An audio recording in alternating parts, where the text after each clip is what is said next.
Yuk, salam. Oh, salam. Nah, masuk. Ustaz. Pal TV ya? Iya, dari Pal TV. Iya. Terima kasih kunjungannya ke rumah kami yang sangat sederhana ini. Sekarang kita berada di ruang tamu. Sini juga ada perpustakaan, beberapa kitab untuk sebagai rujukan, sebagai pedoman, dasar dalil untuk menyampaikan tausiah kepada masyarakat. Jadi disinilah kadang-kadang lalu menyempatkan waktu untuk nambah-nambah, ingat-ingat pelajaran, muka-muka kitab, duduk di situ. Ini ada kitab tafsir, hadis, kitab fikih, kitab tasawuf, kitab tauhid, fadl amal, ihya ulumuddin. Itulah yang kitab-kitab dipegang oleh pendahulu-pendahulu kita, yang isinya bermanfaat sebagai pedoman yang akan kita jadikan dasar hukum. InsyaAllah bermanfaat. Siapa ni namanya? Muhammad Aufa Badali. Ini Muhammad Rifki Al-Faqih, nomor 4. Mana cik? Ini guru-guru waktu di Darul Hadis. Yang belah kanan pucuk pendiri pondok. Ini anak beliau yang mulia Habib Abdullah Qadir Fil Bagi. Ini anak beliau Habib Abdul Qadir, Habib Muhammad, Habib Abdurrahman. Ini ruangan tamu keluarga, ruangan tamu, ruangan keluarga, tempat nonton TV. Ini nomor 2 ini, kelas 2 SD di Munawariyah. Ini masih TPA, ini belum ngaji. Donya ini dengan kakaknya jarak 12 tahun. Kakaknya lah 12 tahun baru dapat dia nih.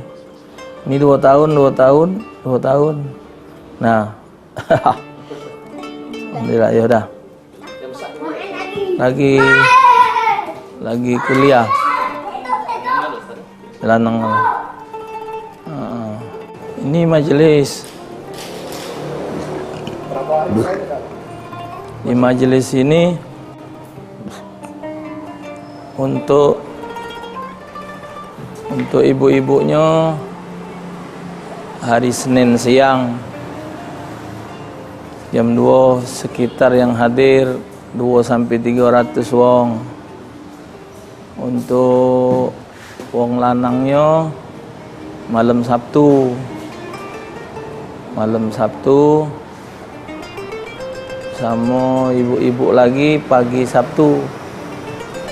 Malam Sabtu itu alhamdulillah ini penuh, sini penuh. kira-kira budak-budak muda inilah sekitar 500-an untuk setiap malam Sabtu. Alhamdulillah. Tapi kalau untuk acara-acara besar kayak Maulud, Isra Mi'raj, ada Haul Imam Syafi'i, itu sampai ribuan yang hadir. 1.000, 1.500. Setiap tanggal 10 Muharram di sini mengadakan pembagian bubur 10 Asyura sampai 10 grengseng. 10 grengseng itu untuk 5.000 wong. Kami ini yang hadir. Siapa yang boleh, Pak? Hah? Siapa yang boleh? Atau angkat? Siapa baik boleh.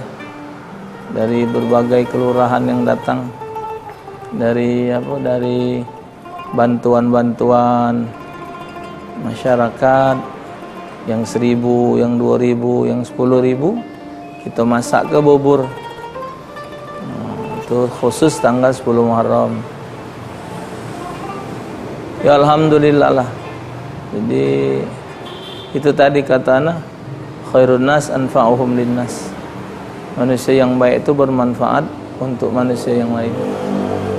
Tidak ada lain harapan kita apa yang kita buat ini untuk menjadi penambah saksi kita di akhirat kage kalau baik baca jadi amal kita.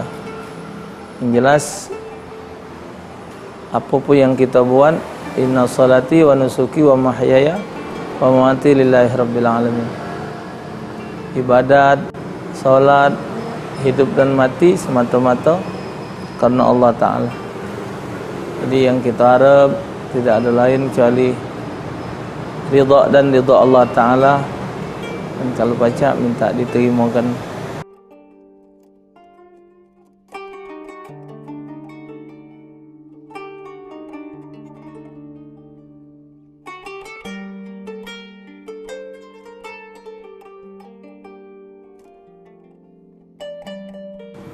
Ini ruangan majelis. Jadi lagi majelis belum rami hari itu sekitar orang 15 di sinilah dibuat. Kita juga tidak nyangka kalau yang hadir bakal sebanyak ini, sehingga ini cuman dibuat digunakan kalau ada acara besar be. Jadi penceramahnya duduk di sini, audiensnya di depan, alat hadrah. Jadi dikomplit untuk acara-acara. Ya itulah yang hadir 500-an itu 80%-nya yang muda kalau. Budak SMA, budak kuliah. Bukan yang tua ya sudah habis. Tinggal yang muda-muda. Jelas ana habis wirid, habis salat subuh, masuk ke cairan ni dingin badan. Mau geger sampai ke dalam sana. Harus diteduk ke? Diteduk ke? Bangun tidur ya aktivitas yang lain, kadang baca kitab, kadang memenuhi panggilan wong. Sudah zuhur, kadang pergi ngajar kalau ada ngajar. Kalau tidak di rumah, jadi sudah 3 bulan ini aktivitas lebih banyak di rumah. Ngawak mobil tidak lagi. Berapa bulan ini kadang mengas.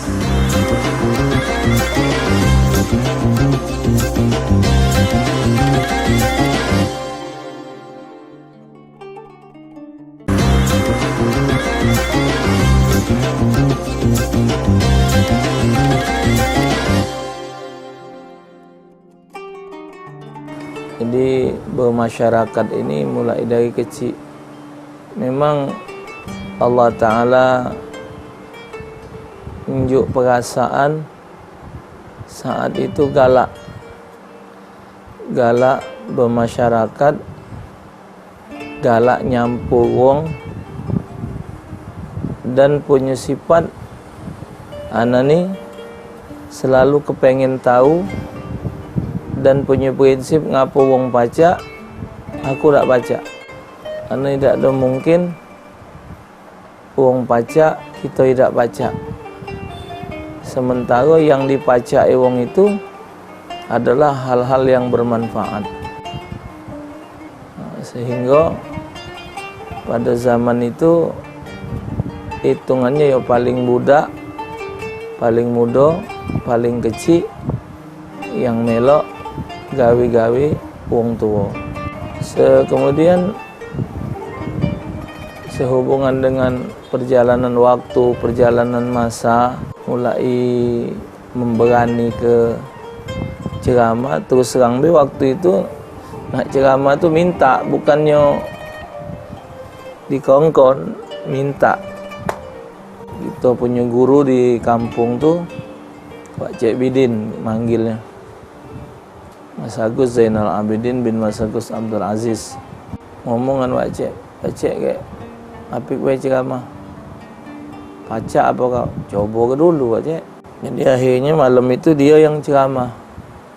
Dia ceramah, tapi di tengah dia ceramah, mongkon kita pula ceramah laju. Jadi ada rasa percaya diri pacak itu. Memang ya awalnya tidak sabun macam sekarang lah. Nak ngelar 5 menit tu rasa mak kaya berjam-jam. Saking belum ada pengalaman, saking belum ada kemampuan, mana dengan keringatnya, mana dengan rasa takutnya, pacak apa idaknya. Jadi ternyata dengan begitu perjalanan waktu tidak ada pernah melok apa belajar dakwah, belajar di satu tempat untuk tidak. Jadi dengan ngalir dewek, berjalan dewek, mengani ke diri. Bahkan saat itu belum banyak hafalan hadis, hafalan ayat belum banyak. Cuman ngomong-ngomong baik saat itu. Terus berjalan. Mandi kurang mati ini terus sampai melok belajar.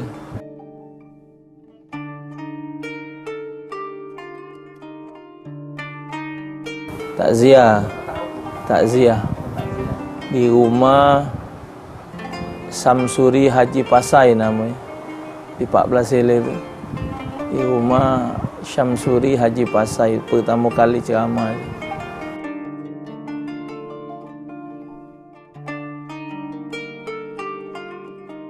Kalau sekolah di ibtidaiyahnya di Madrasah Adabiyah di Nilai Pasar Kuto. Belakang Pasar Kuto tu ada sekolah. Ada biasa tu kebenaran ibu ngajar di situ. Jadi kami 4 beradik sekolah di situ kalau. Sudah selesai 7 tahun karena kelas 4-nya 2 kali. Sudah naik kelas 4 tu sudah naik. Turun dewek. Jadi juru rapot tu ada 2 ikut kelas 4. Naik, bukan tidak naik, tapi turun dewek lagi. Akhirnya 7 tahun sekolah. Nyambung tahun 89 ke MTS 1 depan Pahlawan. Tamat tahun 93, pas 3 tahun. Nyambung lagi ke Madrasah Aliyah Manduo Komplek IAIN.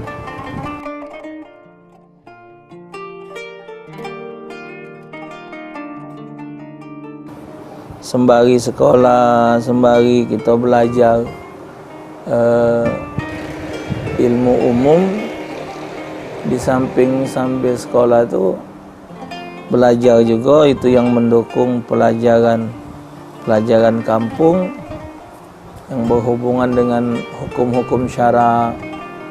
Itu yang diduduki belajar, ngawak kitab Sabilal Muhtadin ke Kiai Husin Anang Suud di 11 Sele. Kemudian maca kitab Fathul Qarib dengan Al-Habib Muhammad bin Hamid bin Syekh bin Abu Bakar bin Salim.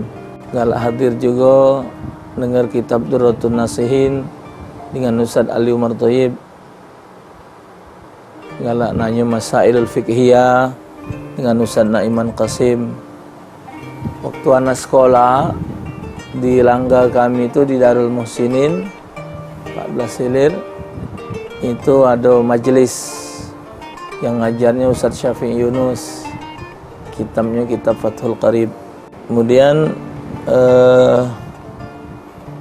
lagi kecil dulu di langgar itu juga ngajar tafsir Jalalain Kiai Macik Rosad, ngajar kitab hadis Kiai Ibrahim Gani, ngajar usulul fiqh, ngajar fikih Kiai Malik Tajuddin.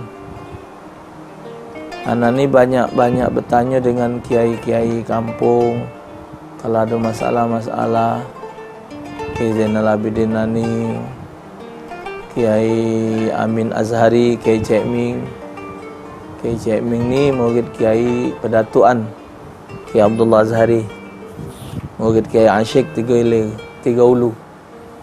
Kemudian lah nikah, lah besar, lah agak mendalam, dianggaplah pentingnya ngajilah kitab Matan Sanusi. Kitab Matan Sanusi dengan Ustaz Kemas Saman Zaini bin Abdul Aziz, Ustaz Zaini Limaulu. Beliau mengkhatamkan kitab Matan Sanusi ini dengan Kiai Cik Ming. Kiai Cik Ming mengkhatamkan kitab Matan Sanusi dengan Kiai Pedatuan. Beliau di kitab Matan Sanusi itu ngajar tentang Matan Sanusi itu soal tauhid. Kemudian disambung lagi dengan kitab Sifat 20 dengan kitab Miftahul Jannah dengan Ustaz Kemas Haji Abdul Somad bin Kemas Jalaluddin Pat Ulu. Lebih didalami lagi, akhirnya ngaji dengan Kiai Muhammad Dahlan Abdul Hamid Sungki, maca kitab Durrus Samin, kitab Durrun Nafis, sama terakhir beliau nak meninggal maca kitab Hikam, tapi tak ada lama. Juga dimanfaatkan waktu kala nanya-nanya dengan Kiai Abdullah Zawawi. Akhirnya waktu beliau pergi haji yang kedua, melok KBIH kita Al-Mizab. Waktu itu barenglah Ustaz Abdul Majid Dahlan, Kiai Zawawi, melok anak gabung. Tapi waktu beliau nak berangkat, beliau mesen gawak kitab Nah, digawaklah kitab. Nama kitab itu Amal Ma'rifat, yang disusun oleh Tuan Guru Sapat Syekh Abdul Rahman. Guru Sapat dikhatamkanlah kitab Amal Ma'rifat itu. Waktu itu ngaji di kota Mekah, ana Ustaz Majid, banyak di kamar itu yang tua-tua, Mang Ujang, Wak Tohir, Hashim Zubair, Cik Mas Majid Agung, Ujang Mansur di Tatang melok ngaji, termasuk Mas Agus Haji Usman Ahmad Murogan. Jadi melok yang nyekel kitab tu kami wong dua, ana sama Ustaz Majid, ngaji kitab Amal Ma'rifat di Mekah. Khatam kitab itu, alhamdulillah. Tapi asatis-asatis yang lain tu yo banyak yang diparai, banyak yang diikuti majelisnya, masih banyak yang lain, masih banyak. Ya akhir-akhir ini kan di rumah Habib Nang, ada majlis Ustaz Muhammad Al-Habsyi ngajar, galak hadir, pernah hadir baca kitab Jami'us Saghir hadis, dengar ceramah dari asatis yang lain, dan banyak ngambil kebarokahan daripada habaib, daripada alim ulama. Jadi setiap ada kesempatan kita hadir, termasuk halaqah pertemuan dengan Nabi Umar bin Hafid waktu di Palembang melok hadir. Baru-baru ni ketemu dengan Syekh Umar Khatib, ketemu ambil barokah, dengar beliau ceramah, nasihat banyak. Dan di majlis kita ni alhamdulillah yang hadir-hadir ni ya banyak. Hadir majlis, dengar ceramah Ustaz Umar Asgab, Ustaz Umar Abdul Aziz, Ustaz Hamid, dan pernah ketemu dengan ya yang tua-tua lah habaib Palembang ini, Habib Umar Syahab, Habib Muhammad bin Abdullah Al-Habsyi, 14 Sulu San Maci. Kemudian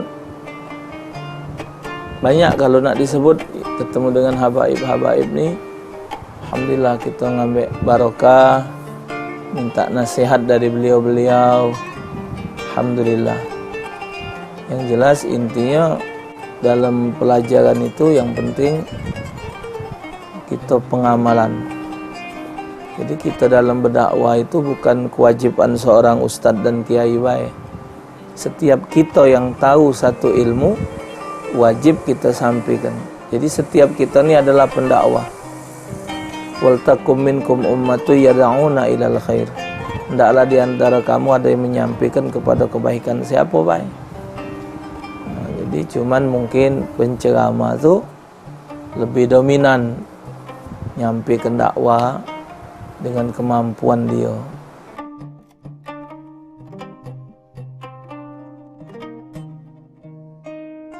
Kalau belajar, alhamdulillah pernah ke Darul Hadis Malang. Darul Hadis Malang, Jawa Timur. Nah, itu fotonya. Al-Faqih Ali Ahli Sunnah wal Jamaah, sempat mondok di sana, nuntut ilmu, belajar. Tapi karena kondisi ekonomi saat itu yang tidak memungkinkan, karena ayah tidak mampu, jadi akhirnya balik.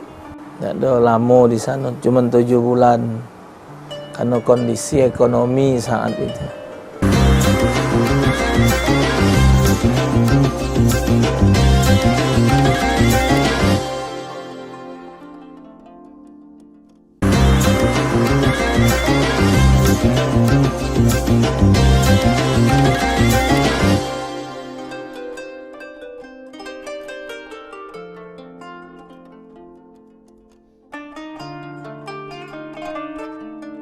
Sebenarnya kalau dakwah ini bukan satu pekerjaan.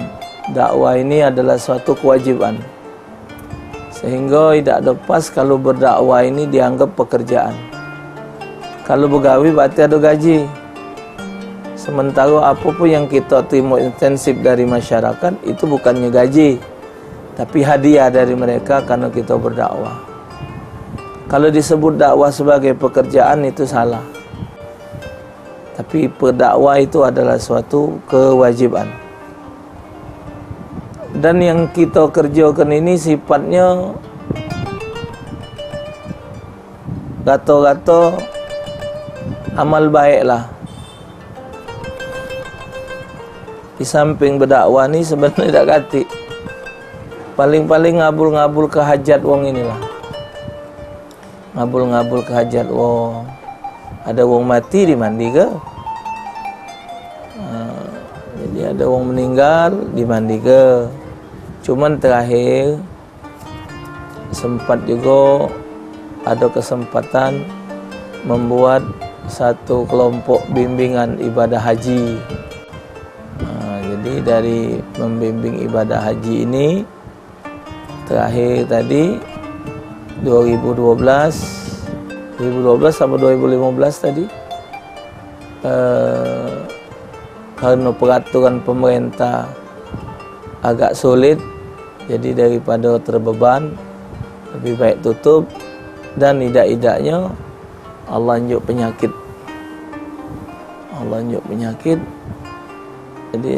jadi istirahat nian.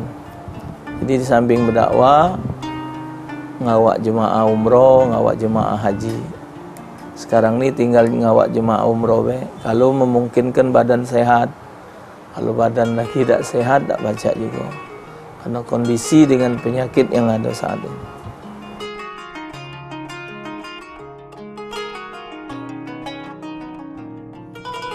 Ya mungkin setahun 4 bulan ini Allah titip ke penyakit ginjal. Jadi menurut dokter karena pengaruh dari darah tinggi, waktu tahun 2008 sempat nyontrol di Mekah sana, di Madinah, diputuskan dokter saat itu darah 250. Jadi kurang lebih 10 tahun nahan darah tinggi, ternyata bala harinya ke ginjal. Menurut hasil waktu di mahkota rumah sakit di Malaysia, ginjal anak ini tinggal 7%. Cuman alhamdulillah berkat doa orang banyak, masih pacak bertahan, insyaAllah masih pacak berdakwah. Di market umum di double man di tebok di sini, cuci darah di mesin seminggu lah.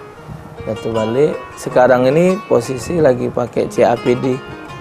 CAPD itu masuk ke banyung 2 liter ke perut, setelah 6 jam dikeluarkan sehari 4 kali. Iya, jadi kemana-mana kalau berangkat, kalau ceramah jauh digawak cairan tuh. Karena kalau terlambat, cair yang di dalam tadi jadi racun nih. Badan ni gemuk bukan kuat makan, tapi pengaruh dari cairan yang tak keluar. Makan sudah tidak banyak lagi. Yalah, tapi tak baca. Penyakit tu bukannya Allah benci, tapi penyakit tu karena Allah cinta. Semakin banyak penyakit, semakin banyak kesusahan, problem, insya Allah semakin dekat kita pada Allah Ta'ala.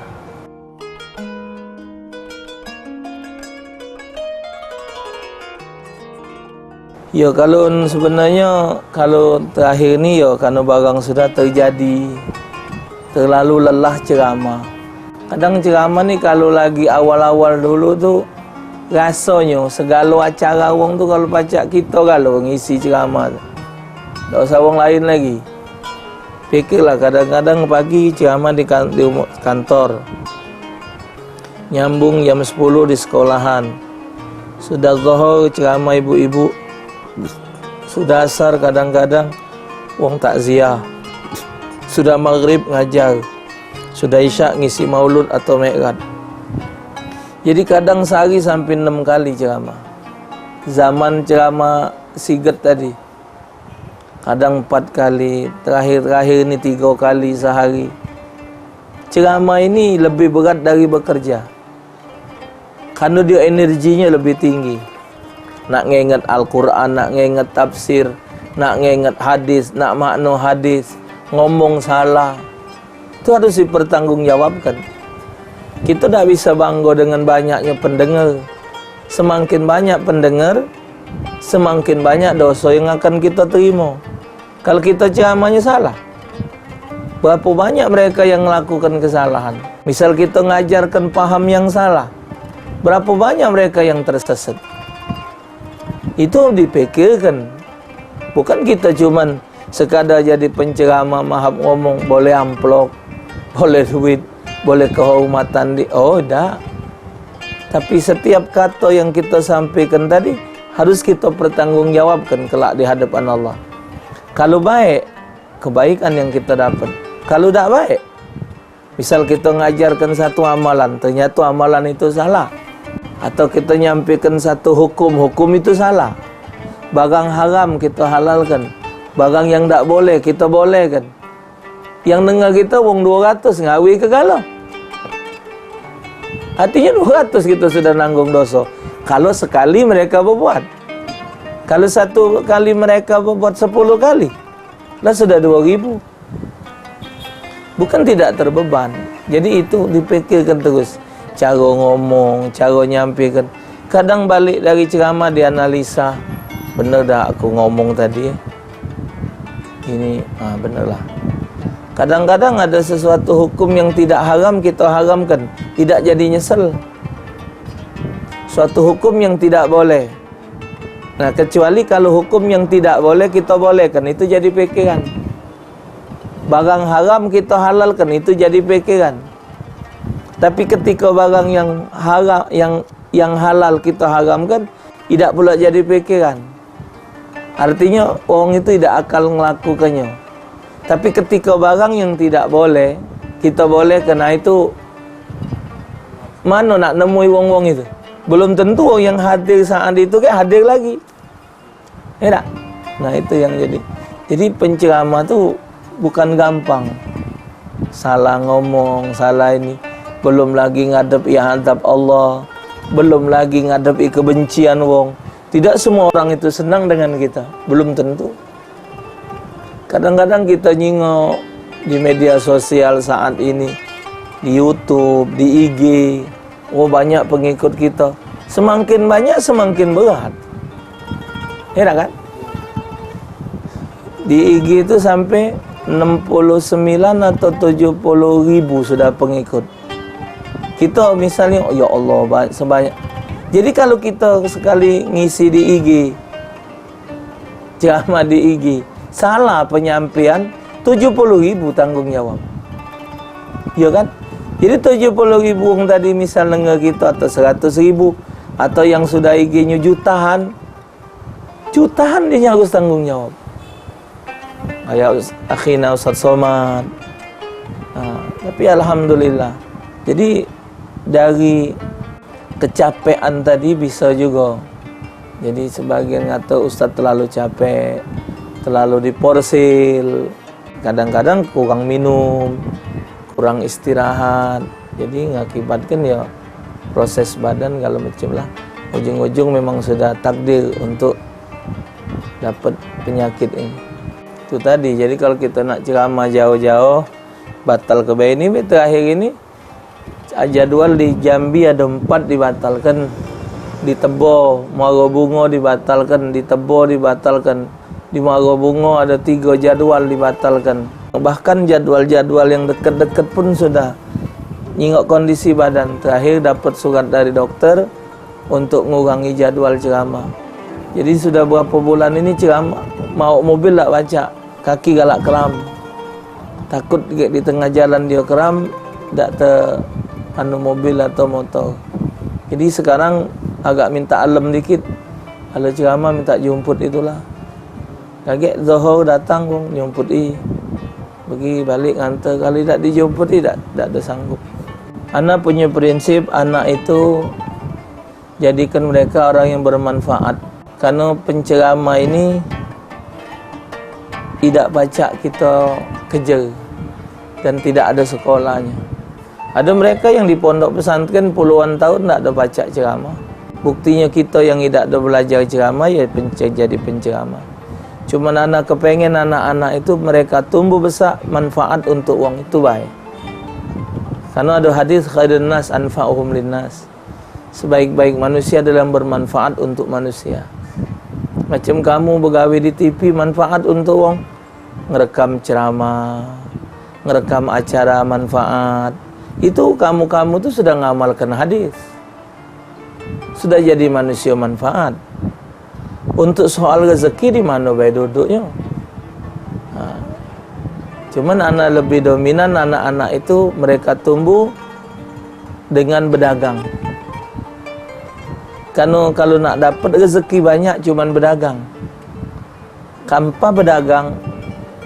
Jadi kalaupun mereka nak jadi pengusaha yang sesuai dengan hukum, ya. Tapi mereka tumbuhlah dengan orang yang bermanfaat untuk orang banyak. Jadi sekarang anak yang besar nih kuliah di psikologi Islam. Jadi psikologi Islam nih yo kepengen yo lah dia tumbuh macam Profesor Dadang Hawari yang tempat wong konsultasi. Jadi kalau budak-budak stres ngobat macam-macam itulah.